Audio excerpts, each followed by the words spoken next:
Welcome to Two Balls and a Mic. We have a great interview today. We have another Liga MX soccer just variant. It's going to be a really good, interesting conversation.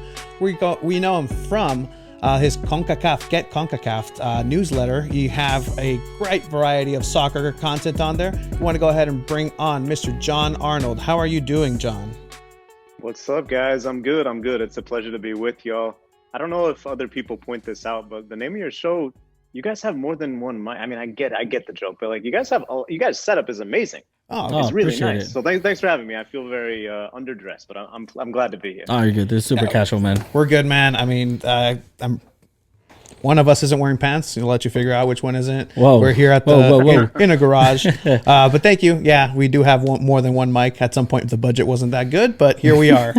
But yeah, thank you for your time, man. And let's get on in it. Obviously, you have a great newsletter focusing on CONCACAF soccer and anything else around the region. You can go ahead and find it at getconcacaf.substack.com.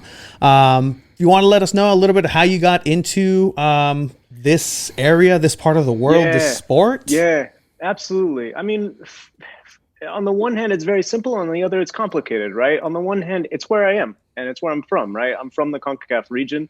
And I've always felt, part of my love for soccer grew from the only soccer that you could watch on TV back in the day, which was the Primera, right? The Mexican League, now known as Liga MX. And that was it, right? That was really all you could find. I mean, there were some obscure, broadcasts for European stuff and everything, but for the most part, it was the Mexican League. So from a young age, I was very intrigued by what the heck is this? Who are these guys? Goats? Like, what's going on? All the different questions. Yeah. And then I kind of was answering those for years just for myself. The other part, the kind of emphasis on CONCACAF started, I guess, a decade ago now. That makes me sound very old, but maybe I'm getting there. But about a decade ago, I was writing for a blog called American Soccer Now, which still exists, and it covers the U.S. men's national team and women's national team obsessively down to the youth levels. And I was writing for them, and they were like, actually, they decided to do a bunch of different. They were like, hey, we need our bloggers, our writers, to kind of break off into different beats. And I actually told them I would do MLS because I was, following MLS and all the different leagues in the region. But then the owner of the site was like, dude, you speak Spanish, right? I'm like, yeah, I speak Spanish.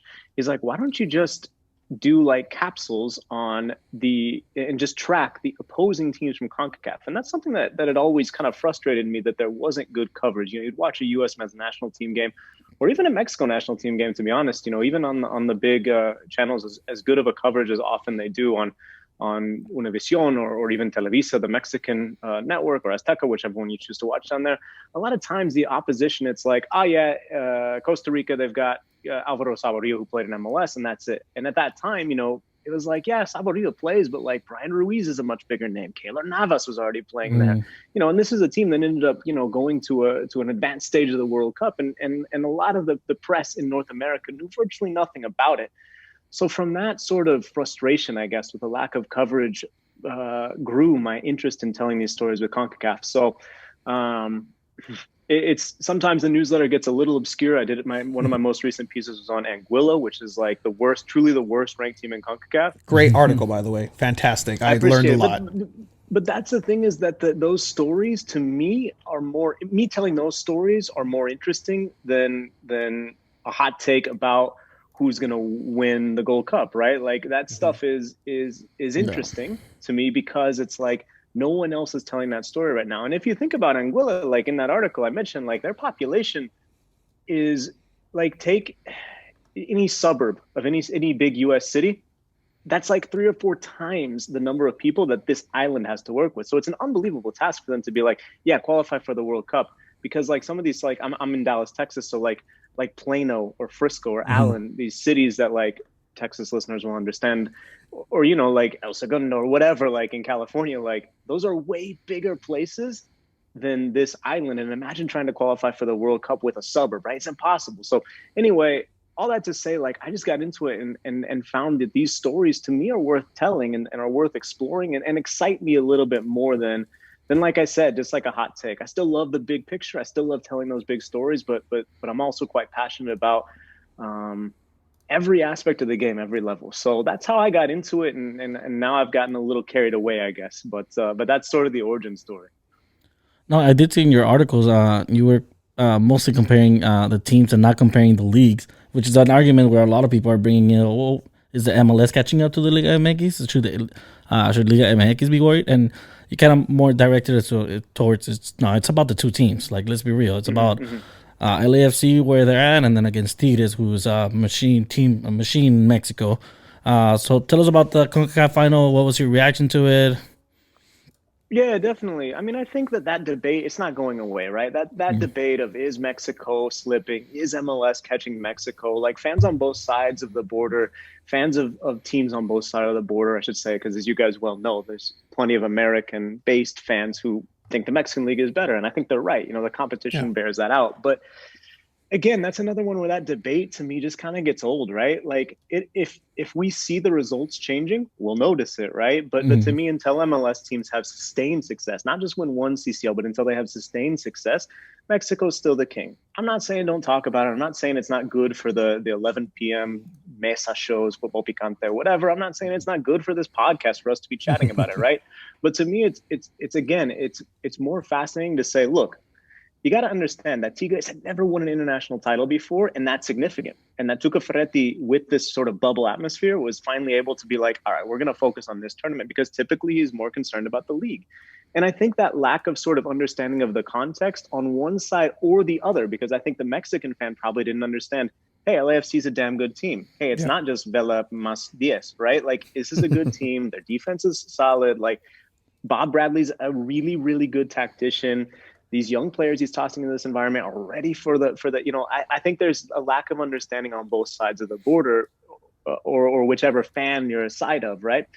And I think that's a shame, because I think there's enough interchange between the cultures in so many other elements. You want to talk about music, food, dress, whatever. Why doesn't that interchange exist in sports? So it's confused me. So specifically for the final, my take was just that, look, like, Tigres was a team that really wanted to win this. They're a talented team. Their depth, I think, showed, because you look at that team and they're 1 through 11, I think LAFC competes. When you started seeing the managers make the substitutions, you notice the players that are coming on for Tigres are international players in a lot of cases, are just at a different level than the players coming on for LAFC, right? So to me, that was in some ways the difference in the game. But I always hesitate to read the CCL as a referendum on, MLS sucks or Liga MX is amazing. Like, it's about the teams, right? It truly is about which teams advance. And like, I just think you have to take it like that. So anyway, that's why I wrote those things, that it's like, it wasn't necessarily MLS versus Mexico. It was LAFC versus Tigres. And if you approach it like that, I think you enjoyed it, right? Because it was a good game. Exactly, yeah. And again, it showcased a lot of what a lot of people have been noticing is the fact that gap, however large it may be, is eventually inching closer to being on a level playing field. And arguably, it's going to take a couple World Cups, maybe less than people think, to have that national level of play pretty equal. And I think that should help, in a sense, anything coming out of the U.S. MLS, because that rapport is that, it's always MLS is soccer, or the U.S.'s soccer is always a secondary, fourth, fifth sport. At this point, it's edging on baseball, and it's really cementing itself. And I think, in a couple of years, man, the U.S. national team is going to be something to look. It's also worth remembering, right, that like the U.S. national team could surpass the Mexican national team, and MLS could still be worse than Liga MX, right? Yeah. Like, those are things that are not necessarily. I mean, if you look at, England's national team is not the best in the world, but their league is, right? Spain as well, right? Like, those are the top two. But, that doesn't necessarily guarantee success on the international level. So I think we need to do a better job separating those things as well, because, the U.S. has some great prospects. I think they're much more willing. MLS teams are much more willing to sell to Europe, where those young players can develop. It's also easier for a lot of Americans to get over there because of cultural heritage. If they can, Christian Pulisic gets a passport, I believe, from like a Croatian grandfather way back in the day. Now, he's been there for so long, it doesn't matter. But that's been a difficulty for Mexicans. So it's something to keep an eye on. But again, like, the international game is a lot different from the club game, and the the sort of intersection doesn't have to be the same, right? Like when the U.S. national team, or if the U.S. national team becomes better than the Mexico national team, it doesn't mean, ooh, MLS also is better, right? They still have to win that CCL consistently. So I think it's fun, like I said, to debate. I like having these conversations, with you guys, or with when we're able to go to bars, like with friends over beers. But I just get frustrated that so much of the spotlight is put on that, because to me, it's like, enjoy the football, enjoy the games, and yeah, we're gonna have those chats with friends, but we also need to dig into what's actually happening on the field and why it happened, and not just say, oh, that proves that MLS is worse. To me, that's not instructive. And it also cuts away from the fact that the Mexican game, it's not MLS gets better, Mexican game gets worse, right? Yeah, exactly. It can be MLS gets better and the Mexican league keeps getting better, right? And if they're both getting better, that's a win-win. good thing, right? It's a win-win. So anyway, it's funny because I say I'm not going to talk about it. I'm not going to get into that debate. And then I get on my soapbox. So I'll get off it for now. No, to me, it's from my point of view, it seems a lot of Mexican teams are in the CONCACAF Champions League. At the beginning of this tournament, they don't really take it seriously. They play the secondary teams. And so what's your take on maybe making it a little more competitive or higher reward, or maybe the World Cup expanding to make it to make that CONCACAF Champions League more desirable for teams? What's your take on that? Would you like to see that, or is it something that you kind of like the way it is right now? Yeah, I think CONCACAF has done a good job with this format and kind of making it get interesting right away, because it was a long group stage and then the knockouts, and you kind of crossed your fingers that teams would take it somewhat seriously and get out of those groups and then have the knockout stage. They're going to change the format again with the Club World Cup expanding. I'm fascinated to see what it looks like, because I think they want to keep kind of the balance of having those Mexico MLS matches right away, because it's what fans want to see. But at the same time, it's also worth remembering that, people say, oh, well, why do we even have these other teams in there? What's the point of the teams from the Caribbean? What's the point of the teams from Central America? Olympia from Honduras was fantastic, and they made it to the Final Four, right? So it's worth remembering that teams like them, like Saprissa, some of the Panamanian teams even are on the rise. Comunicaciones and Municipal in Guatemala, these historic teams from Central America deserve to have a chance, and often they make the most of it, right? So I think it's worth remembering that too. But I think the biggest thing that can get teams, Chivas, to take things seriously, to take this seriously, is fear of losing, right? If they think it's going to be an embarrassment, Miguel Herrera, he doesn't get fired because he loses to LAFC in the CCL, but it doesn't help him, right? They get eliminated by Chivas. That's kind of strike one. They lose to LAFC, and he acted like, I don't know if you guys do the profanity thing on the show. Go for it. Let it fly, bro. He acted like an ass as he was getting kicked out. That's strike three, right? And he's out. And that's a guy who's been linked with America for years and years and years. One of their their most successful manager ever statistically. Yeah.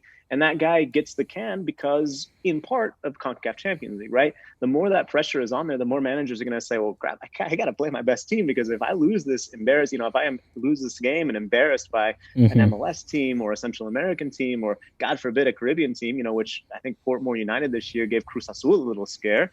Yeah. If that happens, then I better get my act together, play my best 11 and go. So the competition sort of creates better tournaments, but you can't just manufacture that competition. You can't snap your fingers and have things just get better, right? I think it will take time. But I think more and more teams are taking this tournament seriously. And now CONCACAF's challenge, first of all, is the pandemic. Yeah. But they can't solve that themselves. God bless, thank you that we don't have CONCACAF in charge of our pandemic response, although they're getting better at a lot of administrative things, but that's never been their strength, right?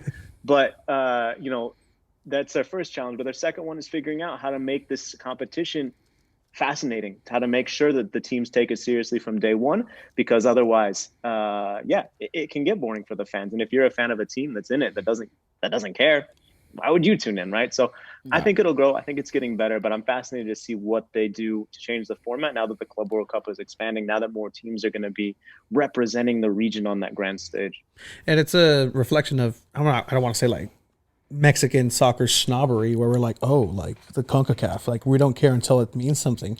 But it's the same as European teams must feel when it's the Club World Cup, and then here comes Loli Tigres from little old Mexico versus Real Madrid, and here we are just the bright lights. We get to play with Madrid. We get to play with Bayern. We get to play it against all these giant clubs. And Necaxa beat Manchester United in 1990 something, and we're never gonna forget that. And Alex Aguinaga and those great teams. I'm never gonna, that's in a sense what we do to MLS teams is what's being done every time that we make it into the CONCACAF World Cup. No, absolutely, absolutely. I mean, I think that, and that's the thing is like FIFA expanding this, I think gives you a better chance to have a better competition, because right now it's like, oh yeah, the European team will win. And that's a problem for the South American teams too, right? Like these are very, very proud institutions that are in the Libertadores, Final River Plate, the Brazilian teams that win it. Like these are proud clubs, and they get there and they get rolled. And that's embarrassing for them, right? And their fans are pissed. And it's like, yeah, that's just kind of the ecosystem of the world right now. But you do wonder if that'll at some point correct itself. I don't know if that's the right word, but if MLS teams and the Ameki's teams get in this spending race, it's possible they end up with a situation where they are hanging with some of the best European teams. That's not happening this year. That's not happening 5 years from now. But you could see it happening potentially if the investment is there. But right now, I mean, it's just Europe's world, and that's why the development, bring it back to the international game we were talking about, that's why we all think the US is going to catch up with Mexico, right? Because they have these players, young players, getting the best coaching, the best nutrition, the best fitness advice, the best tactical knowledge, because they're in Europe sooner, right? And it's just Europe is the dominant force right now, and I think that's how it's going to be, unfortunately, for the very near future, right? So again, it's a challenge for CONCACAF, it's a challenge for the Mexico Federation, it's a challenge for MLS Commissioner Don Garber, it's a challenge for everyone here to say, how can we catch up with those guys? Because ultimately we do want that to happen, right? It's one thing if Tigres win CONCACAF Champions League, that's great, we expect that, they're the Mexican team, but if they went there and kicked the crap out of Bayern, you'd be like, yeah, our raise some eyebrows, right? Yep. It's not there yet, right? Yeah, exactly.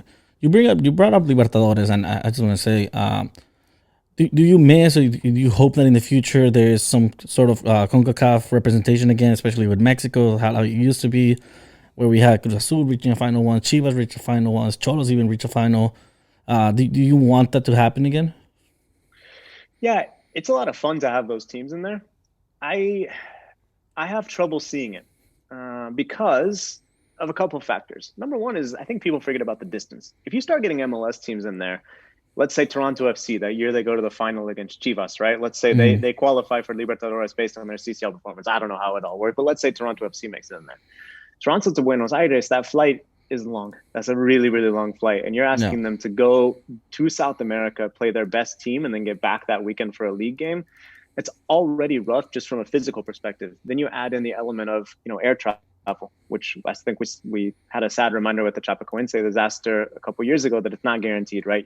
We think, hey, it's going to be fine. It's an incredibly safe mode of travel, but things can happen, right? Then this year we have the pandemic, and it's like nothing is guaranteed, right? So I think it's difficult to logistically make it happen.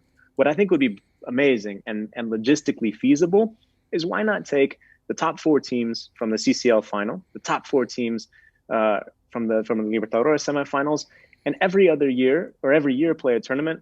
First year have it in CONCACAF, second year have it in the CONMEBOL region in South America. We'll do Miami, Buenos Aires, then we'll do Mexico City, Rio, we'll do, whatever. And then you go from there, right? I think that'd be a lot of fun.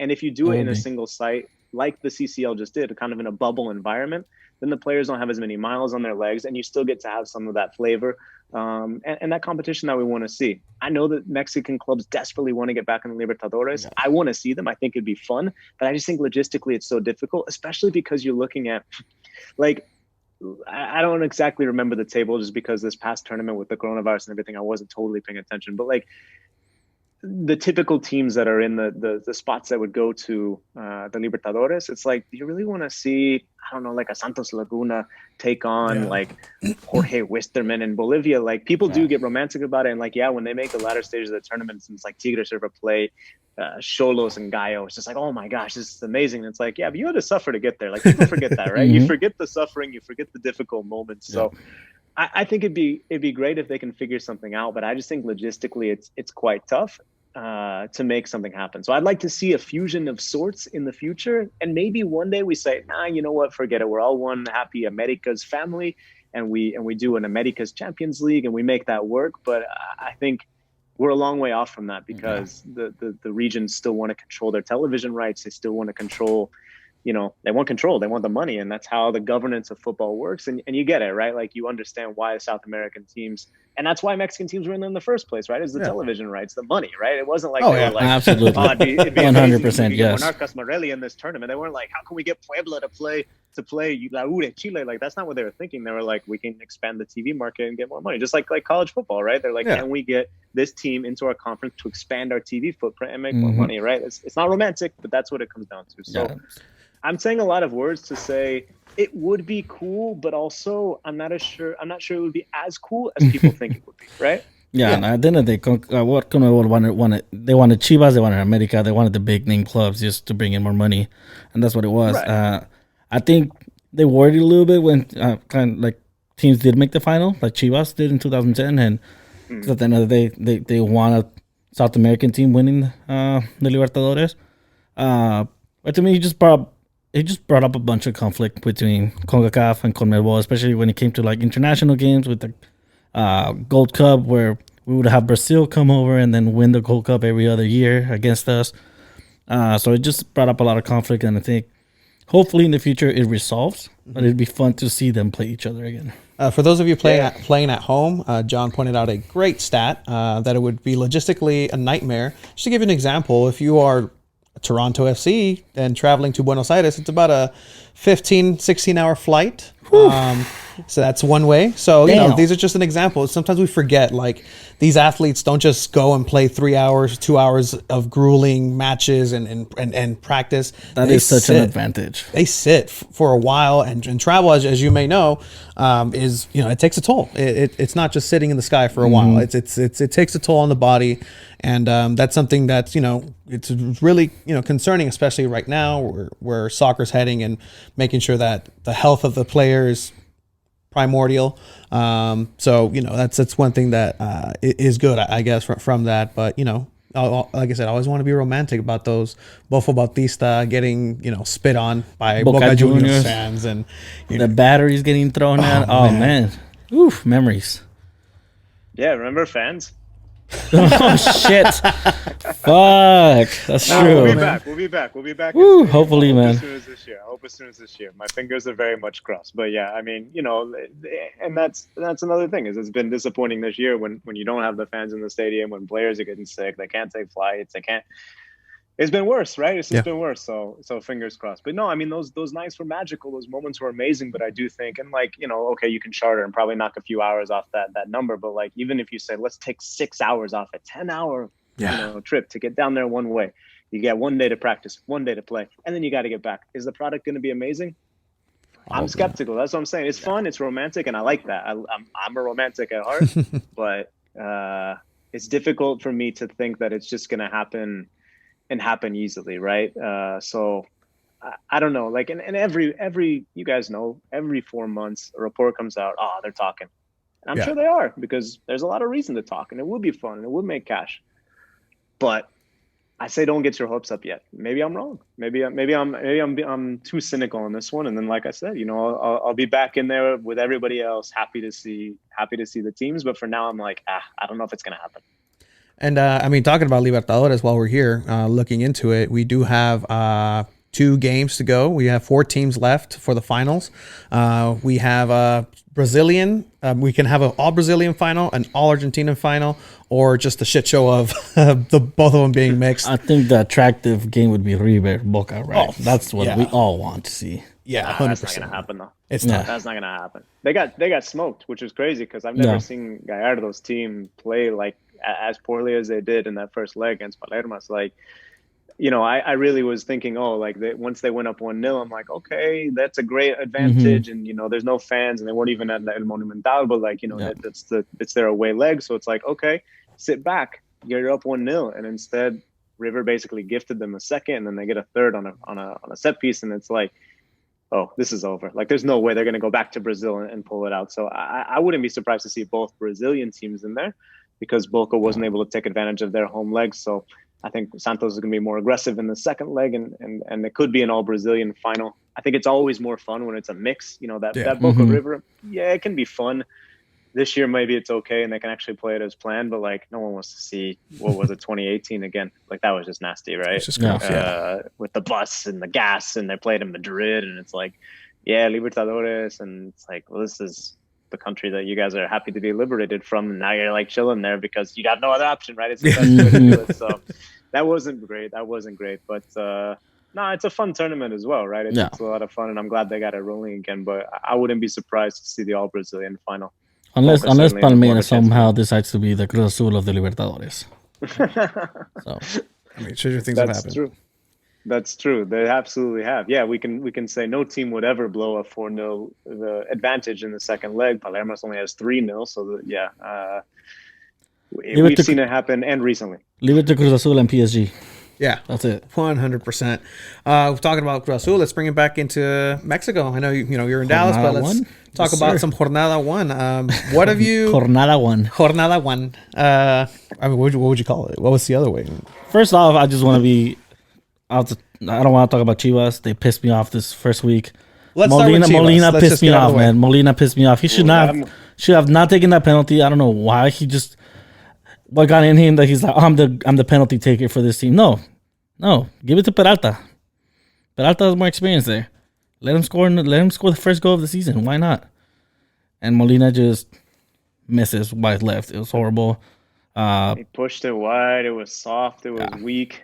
That's it's not what you need, right? I mean, like if you're Chivas, it's like, last tournament was good, but I think most teams in Mexico have struggled this winter, and Chivas always struggle with the transfer market because with the all-Mexican policy, it's like very difficult to find reemplazos and very difficult to make sure like that they're actually getting better, right? And this year they had the indiscipline and like all this stuff, and it's like you got to be a better team, and I'm not sure they are, right? That's the thing is I don't know that they're a better team than they were last tournament, and when you have the experienced guys not coming through like Molina, it's not what you need, right? So opening on the road against Puebla, a Puebla team that like their manager I think was basically like introduced to them 3 days before, and you can't get a win, it's not encouraging, but I think they'll be okay, man. I think they'll be okay. They didn't have Conejito Brizuela, they didn't have Macias.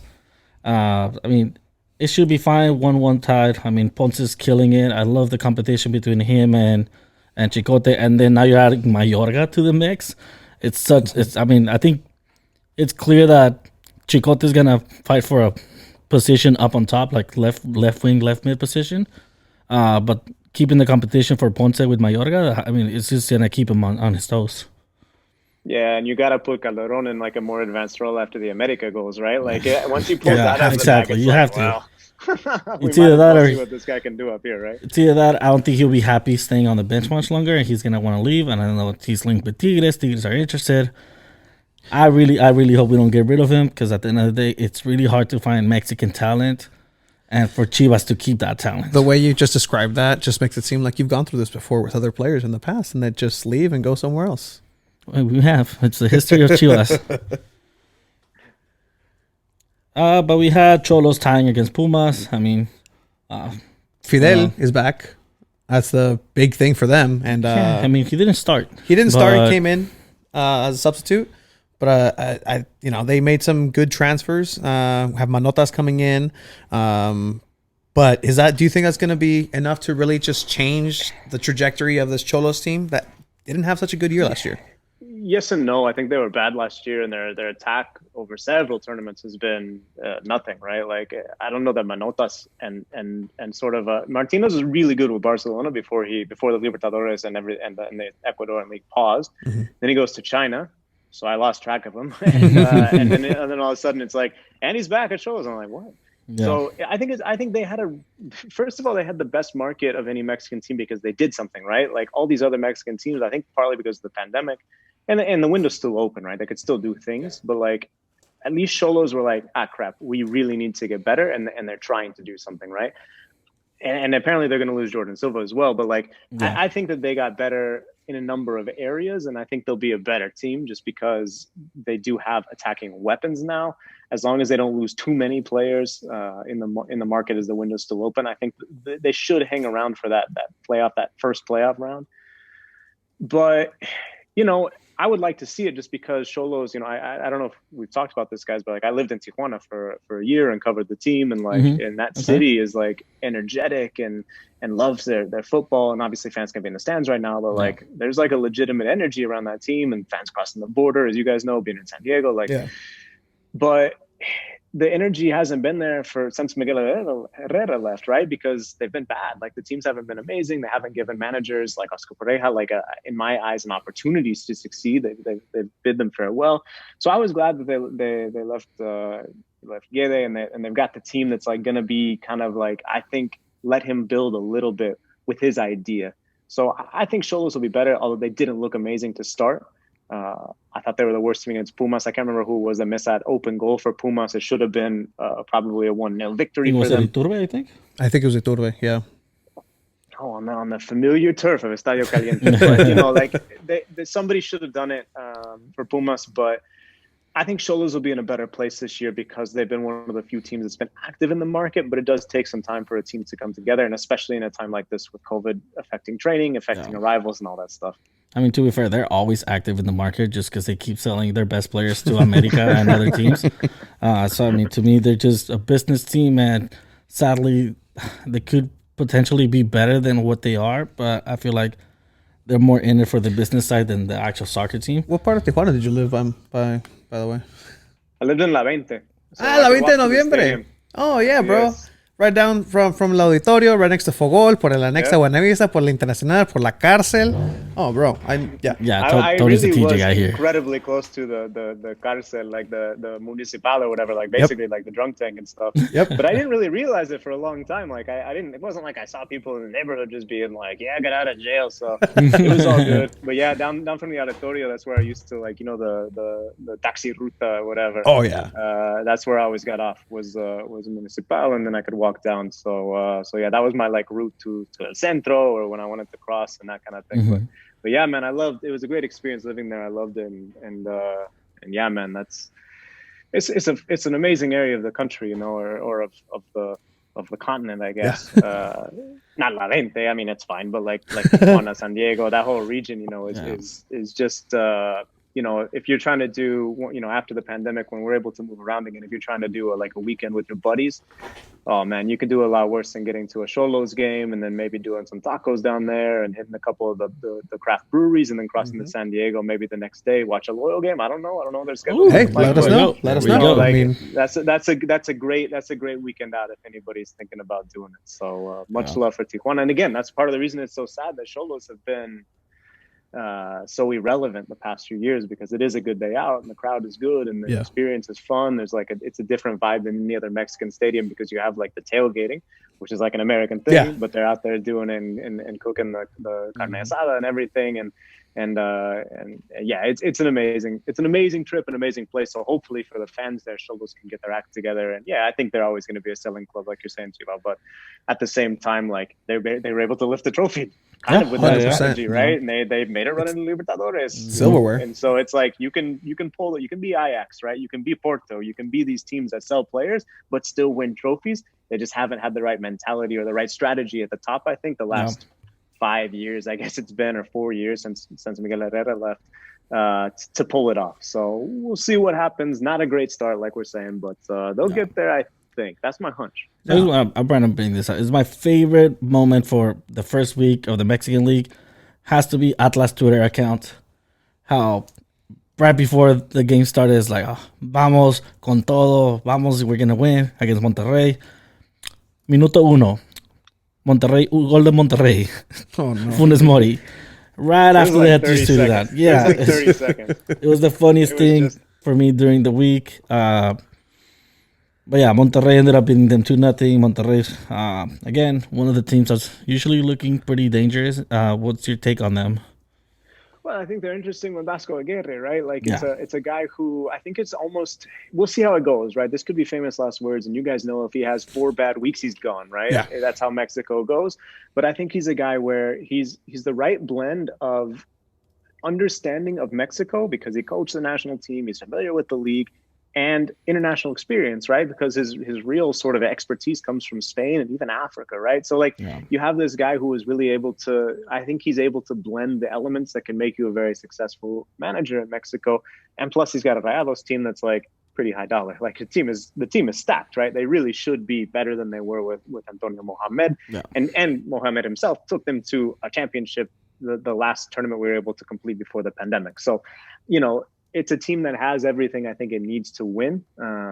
And yeah, I'm really excited and optimistic, I guess, from not that I care. I don't root for any team, but like, I think Rayados, like they really could win a trophy, or they should be candidates to do so, because I'm a big fan of Aguirre. I just think he, like the way he talks about the game, the way he has the players think about the game, visualize the game.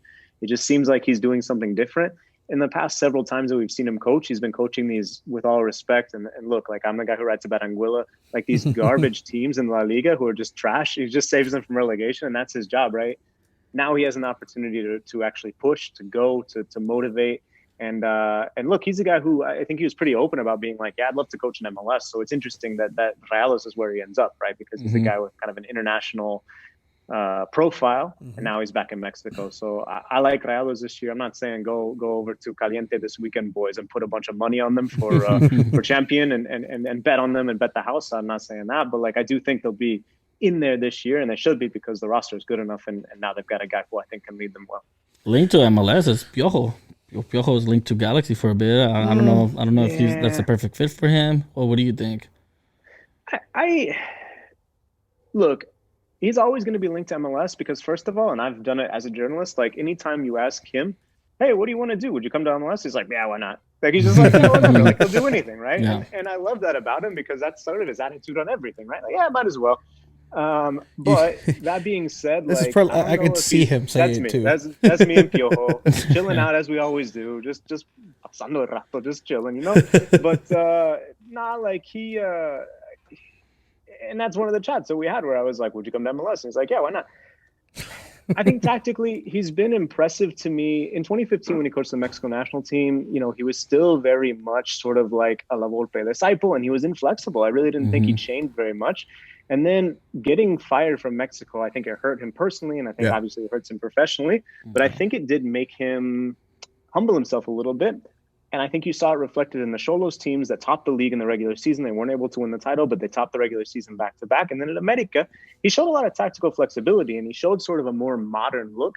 So I think he could have success in MLS, but I think that the links, more than anything concrete so far, it seems to just be that MLS fans and reporters who cover MLS, who are my friends and mostly do a great job, it's just like, this would be kind of funny. It's sort of a meme, right? Like, Piojo at MLS because he does, you know, the Dragon Ball Z gif and like everything, right? And that to me is why he gets linked. I don't know how seriously, and he said he's been contacted before and like all that stuff. And I think that's legit. Like, I think there probably is some interest, but until there's like fire, like until there's fire, it's all humo, right? Like it's all kind of like, it's just people saying it because they want to say it. Maybe there's a little truth in it, but like, I don't know how serious the Galaxy were ever going to be about him, right? I think that a pretty tailor-made fit in Greg Vanney. So, you know, I think it'd be fun. It would definitely be interesting. And I think he would do much better now than if he had come after managing the Mexico national team.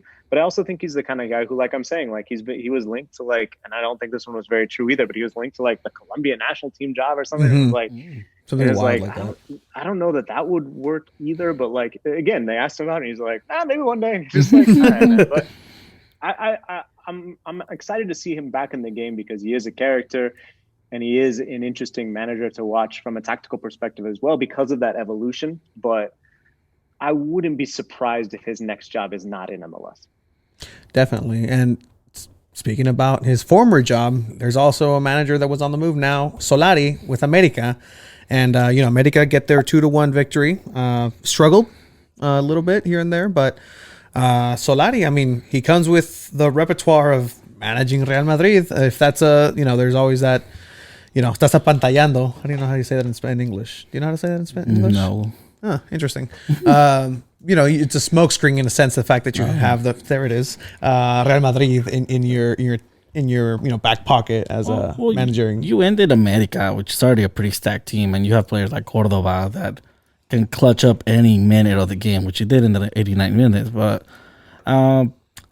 I'm excited to see what he does with America. Again, I'm a Chivas fan, so I don't want to see America succeed.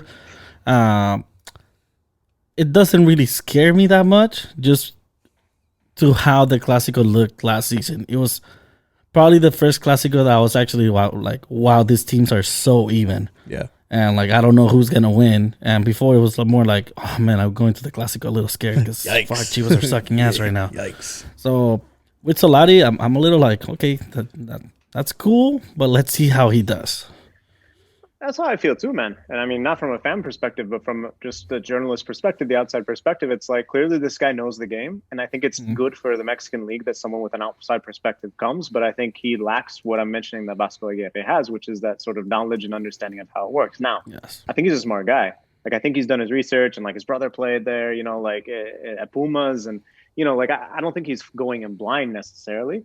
But, you know, you're talking about a guy who that's his only credential is Real Madrid, which is an impressive credential, but it's the only one, right? Like, that's it. That's all he's got. And that was sort of a situation, you know, it was a weird situation, right? So I think it's worth noting that he did take this job. I think he's had offers for sure in Uruguay. I think he's had offers in other places. And the fact that this project is one that, first of all, pays enough, and second, is interesting enough, I think is worth, you know, not applauding America, but like, it's interesting that America brings him in, right? And I think that's kind of the intrigue, but I'm not sure that that's, you know, like simply his name isn't just gonna get other teams worried, right? And they didn't have a great debut. I think it'll come with time as well.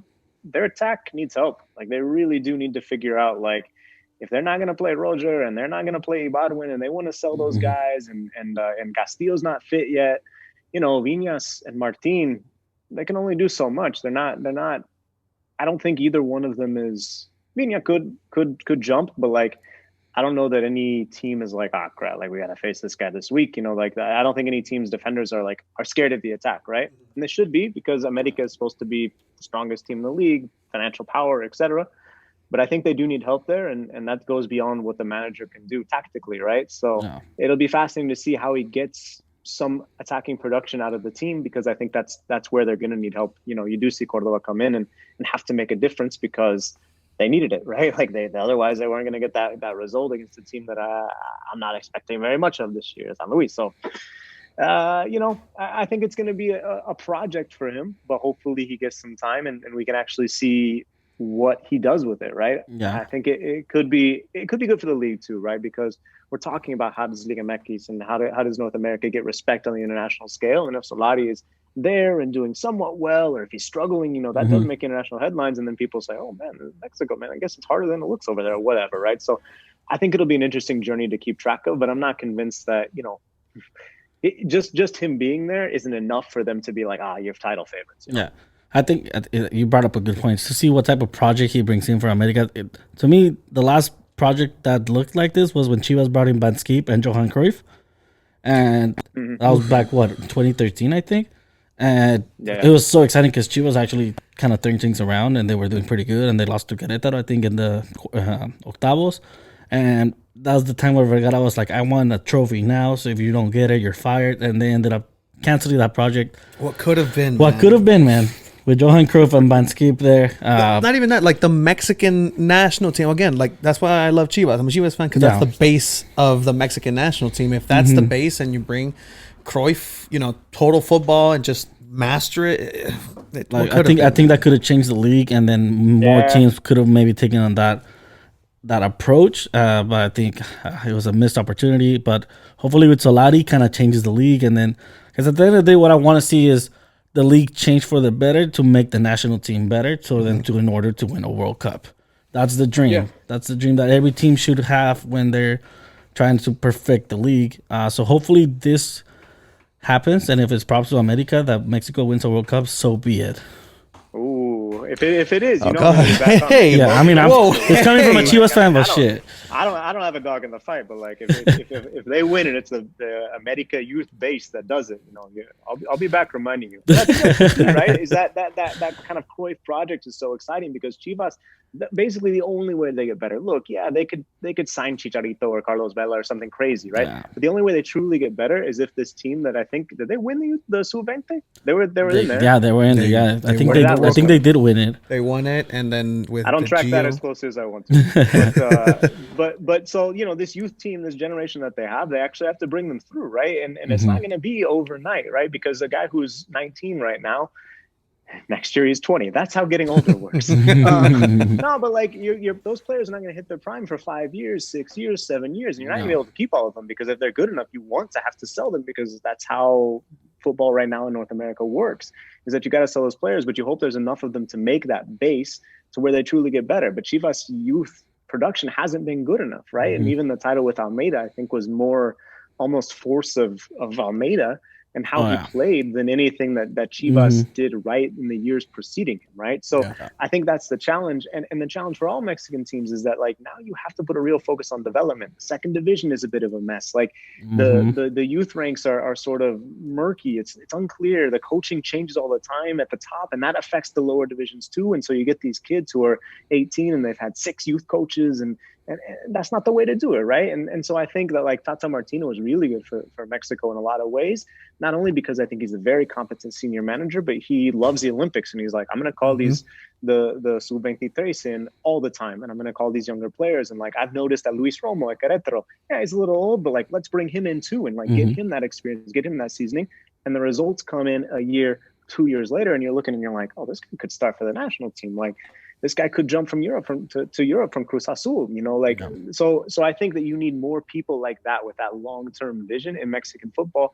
to produce the kind of results that you need, not necessarily just at the top, but also coming through. But I think when you have a Solari, when you have an Aguirre, when you have even Reynoso at Cruz Azul, like who loves the club, who came through, who's seen how things work in other places, like, they can have an influence and say, all right, we need the Sub-20 to do this, and this. We need the players to understand this playing style and understand that if they're playing as a defensive midfielder, they need to be able to, they need to be able to position themselves in the right way. They need to be able to distribute with their right and their left foot. Or we have a left center back. We need him to be able to pass a long ball out of the back over the top, because that's how our system works. Whatever it is, right? Whatever system they want to run, that ultimately, rends fruit down the road. And I think that's where Mexico has really struggled, right? And that's why they haven't made it past the to the fifth game. And that's the story for Mexico the whole time. Because, I mean, we had the 2 under-17 World Cup winning teams. Yeah. And the expectation was like, oh, man, Giovanni Dos Santos, Vela, and this is going to be the generation to win us a World Cup.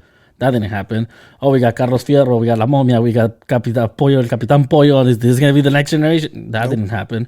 So, to me, it takes a lot of the development from the Mexican League, where a lot of other teams don't produce enough Mexican talent because they're bringing in Argentinos, Colombianos, and this and that in the league. And I can't blame them. They want to compete. They want to win the league.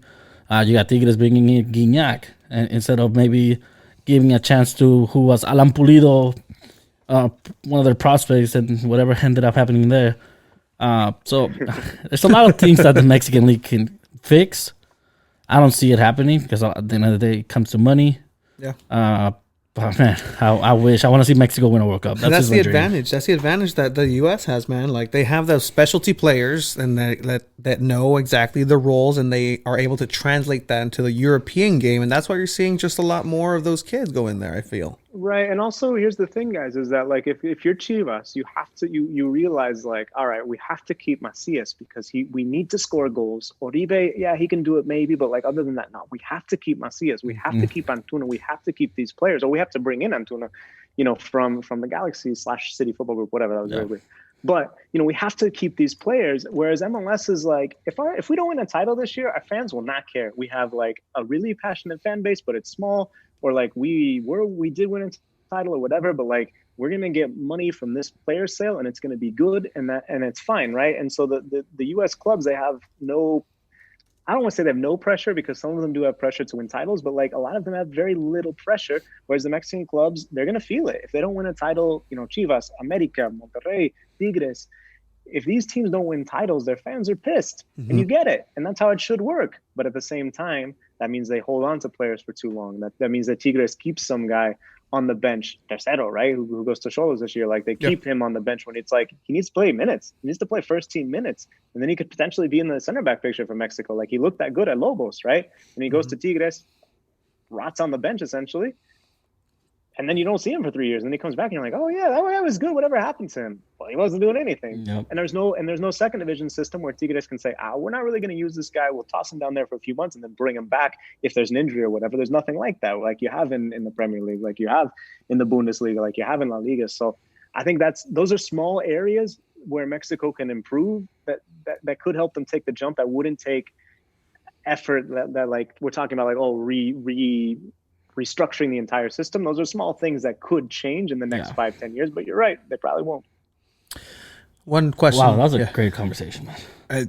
I love talking Mexican soccer. I love it. One question that I have to just tie this with. Oh, John, are we going to watch and are we going to see Mexico win the World Cup in our lifetime? It depends on how long our lives are. That's a good answer.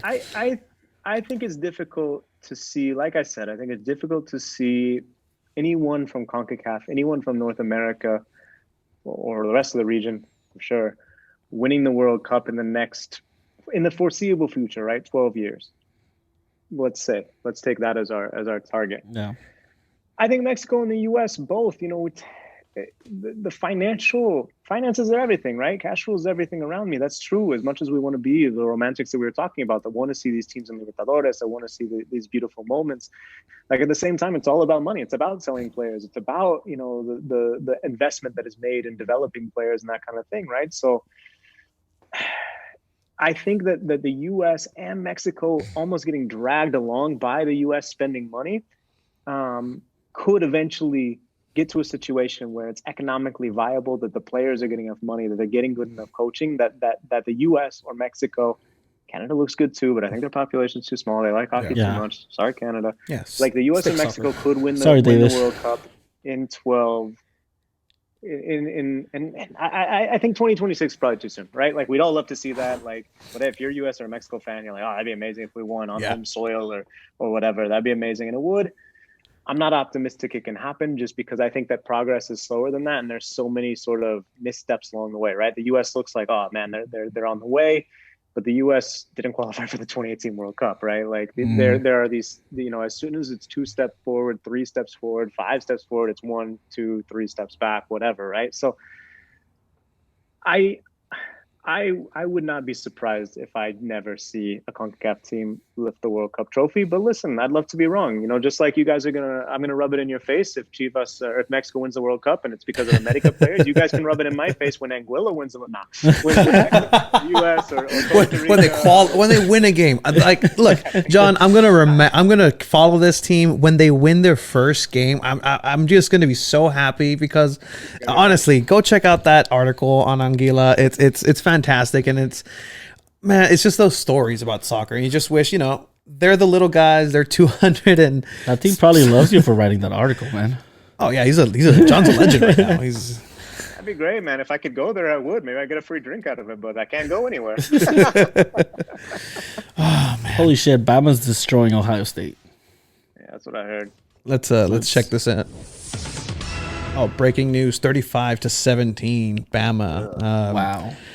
All of our Latin America soccer nerds are like, wait, what? But you know what? I think let's shed our Latin America soccer nerd hats, take them off, and there's a little interesting tidbit about Mr. John, Texas Tech alum, correct?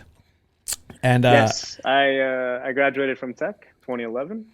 Degree in journalism, degree in Spanish. So there we go. I got my guns up at all times. That's our thing. It's not like a violence thing. It's a Texas thing. Texas thing. But I know you were there. You said 2011. Patrick Mahomes was a little bit after. But were you able to see him play live, and how the development of the greatest right now than Aaron Donald, probably NFL player. You guys talk about the frustration of being like a Chivas fan.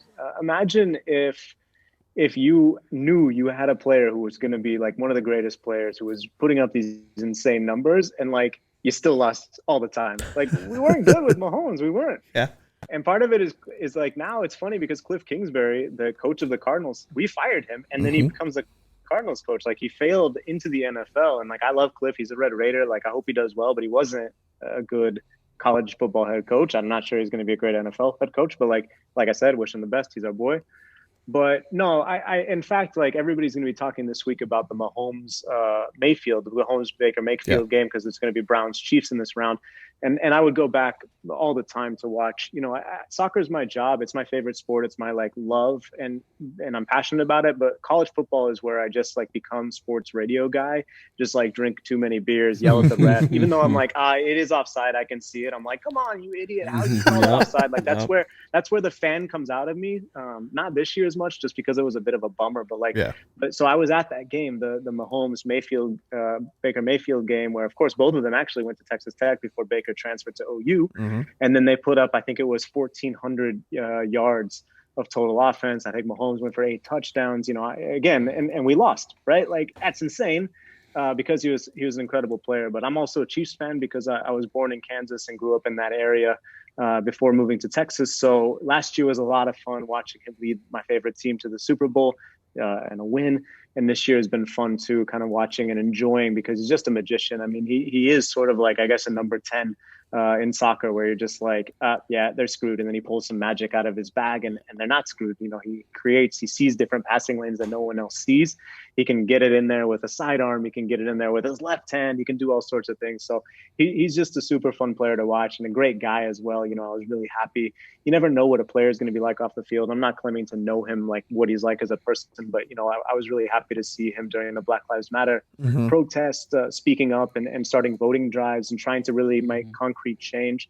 As a Red Raider, as someone who shared the school with him, and can kind of have those same touchstones of, we went to the same, well, I don't know how much he went to class, but like, we went to the same buildings at some point. We were in the same stadium together. We both root for the same football and basketball team. It made me proud to see him get involved in those things. And I hope that he has, 15 years or whatever is on his enormously wealthy contract. I hope he plays all of them, and I hope he keeps playing well, because it's a lot of fun to see a guy who represented your university do it so well in the pros. So go Chiefs, go Tech. That's all I really got. I mean, those are my sort of vices, and the Mavs. I'm a big Mavs fan because I'm based in Dallas, but. So I got Luka as well. Okay, yeah. So I have no connection to him other than just living in the same city. But Mahomes is my guy.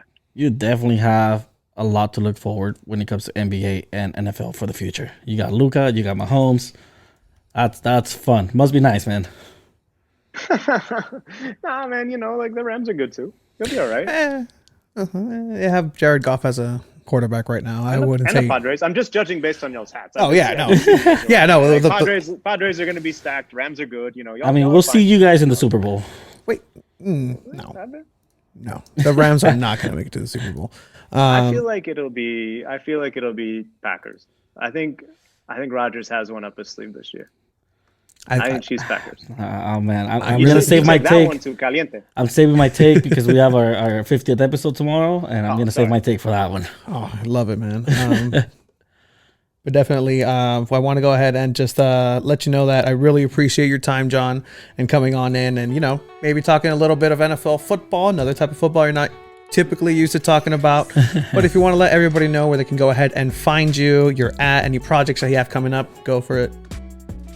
Yeah, I'm at Arnold, John on Twitter. You got to spell comma, and John doesn't have an H. I know it's hard to find. Hopefully, I'll link it in the Twitter and people can find it. That's where you can find the newsletter too. That's the easiest way, is to just click a link, because the URL, everything about me is a little too complicated. It's like CONCACAF, right? It doesn't need to be that difficult, but I make it a little bit harder. So that's right. That's where you can find all this stuff. And I'm trying to do, I don't know if it's going to come off, but I'm trying to do like a Puerto Rico week on the newsletter next week, where I do like 3 stories on Puerto Rico. We'll see who gets back to me for calls and stuff. But if people are Puerto Rican out there and they're like, that sounds great, yeah, check it out, because hopefully it'll happen. I love it, man. Really appreciate your time. Go ahead and stick around real quick. We're going to go ahead and do a follow-up. But again, thank you, John, and hopefully we'll have you back soon. Thank you.